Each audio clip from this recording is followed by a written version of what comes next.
Tabriklaymiz. Mayli muborak bo'lsin sizga akajonim. Omad tilab qo'yganmiz, faqat havas qilganmiz.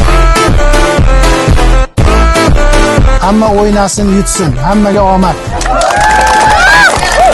Akalar, opalar, hech kim gap topa olmayapti o'yinimizga. Nimaga? Chunki ishonchli o'yin. Bemalol qatnashsa bo'ladigan o'yin.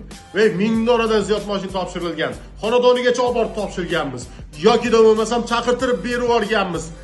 Agarda 3 yil mobaynida chipimiz bo'lganda chiqardi, o'sha internetda portlatib tashlashardi bizni, yuzimizni qora qilib. Allohga behisob shukr yuzimiz yorug'. Bundan keyin ham shunday bo'ladi. Toshkent shahridan 2 xonali uy sovg'aga qo'yganman. 80 ming so'mga yutib olasiz O'zbekistonda. Rossiyada bo'lsangiz 555 rublga. Qatnashing. Cobaltlar bor, Nexia 3lar, Sparklar, Jackpotlar talaygina sizni kutyapti. Ey! Mana bu nomerga yozing. 7965 162 2020 ga Telegramdan salom karta raqam bering deng. Oddiygina karta beramiz. Pul o'tkazmani amalga oshirasiz. Chekini, ismingiz va telefon nomeringizni jo'natasiz. Bo'ldi. Juda ham oson. 24 soat ichida biletingiz boradi. Omad sinab ko'radigan joydasiz. Xizmatingizdamiz. Ishonchli o'yinlar bizdan. Beraman desa, Xudo xolasa xonadon sizga nasib qiladi. Omad.